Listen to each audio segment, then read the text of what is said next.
حضرت عبداللہ بن مسعود رضی اللہ تعالیٰ عنہ سے روایت ہے، کہتے ہیں میں نے رسول اللہ صلی اللہ علیہ وسلم سے پوچھا، اے اللہ کے رسول، اللہ تعالیٰ کے نزدیک سب سے زیادہ پسندیدہ عمل کون سا ہے؟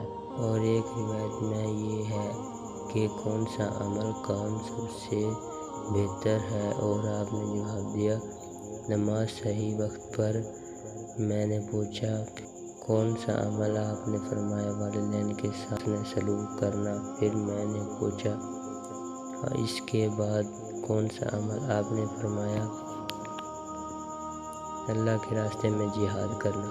حضرت عمر بن خطاب رضی اللہ عنہ سے روایت ہے، کہتے ہیں کہ میں نے حضور صلی اللہ علیہ وسلم کو فرماتے ہوئے سنا ہے، تمہارے پاس اویس بن عامر اپنے جاں نثاروں اور جانے والوں کے ساتھ آئیں گے جن کا تعلق یمن کے قبلہ مراد اور قرآن سے ہے۔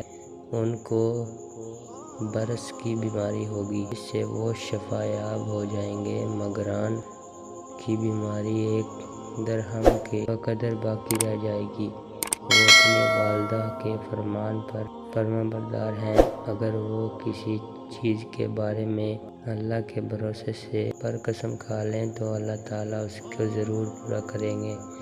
اے عمر، اگر تم ان سے اپنی مغفرت کی دعا کر سکو تو ضرور کرنا۔